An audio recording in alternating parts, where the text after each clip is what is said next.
How would you like to crack the code to an incredibly successful real estate career and to obtain the code to being a successful realtor?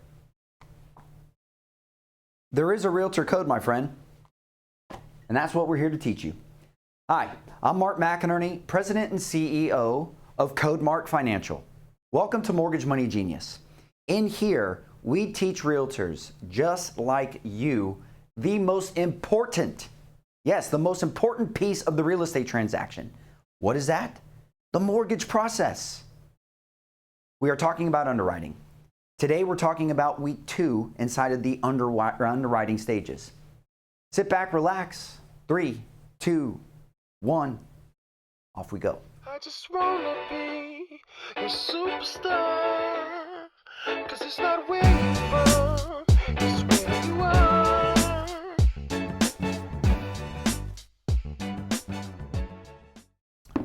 Okay, so we are into week 2 inside of this 4-week underwriting process.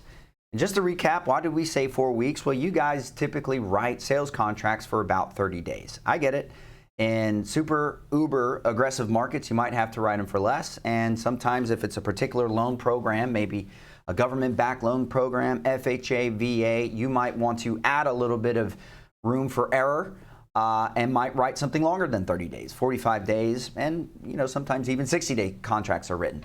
But we're going to talk about and basing all of our conversation here inside of a 4-week window. Last week, we talked about week 1, which is really just starting the game, gathering the documents, prepping them for underwriting, submitting the loan, and then off we go to where we are now inside of week 2. Now, all the time, there's this parallel kind of taking place, right? Like, so inside of week 1 in the mortgage process, week 1 is also on the real estate side where you guys are inside of your option period. And you know what's happening there. You're ordering inspections, and then after receiving the inspection reports, if there's general contractors to get in there to quote bids on things that came up on the inspection report, I mean, there's plenty of things busy while there's plenty of things busy on this side. I should say there's plenty of things busy on your side as there is plenty of things busy on this side. Now, right now, though, at week 2 is actually kind of the more quiet week of the entire transaction. And the reason being is assuming that you guys have made it, to an agreement to continue to proceed outside of the option period time frame, all of the documents that have been submitted, and now the file is in underwriting, the underwriter is looking at the file to deliver the real approval, which I've shared with you in our earlier episodes about pre-qual, pre-approved, and then now this one is the conditional approval. And the conditional approval is usually going to have a laundry list of items that the buyer is going to have to go and retrieve to satisfy those conditions. Conditions are really questions. Questions that the underwriter is asking, like, you know what, I'm uncertain about blank and blank and blank and blank. Also, in that initial set of conditions, all of the third-party things are required and or requested. There's 2 things that are actually getting approved for the loan. There's the buyer, and then there's the property. So the buyer has to run off and go collect more documentation, and then documentation on the property has to be provided. That comes in the form of title commitments to make sure that there's a clear chain of title.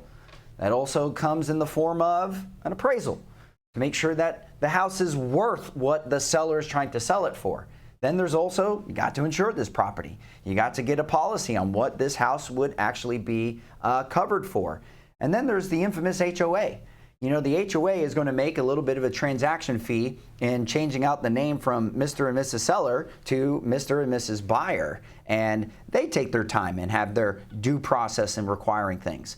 So when that actually takes place, week 2 is really kind of hiking the ball down the field to get everybody else to start doing what they're supposed to do inside of this. So, quite frankly, that's it, my friends. That is all that takes place. It is time to start going and collecting everything that the conditional approval says, including ordering the third-party items, taxes, appraisal, and insurance details.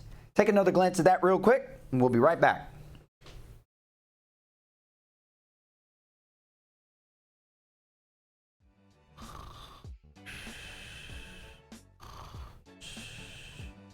Are we still in week 2?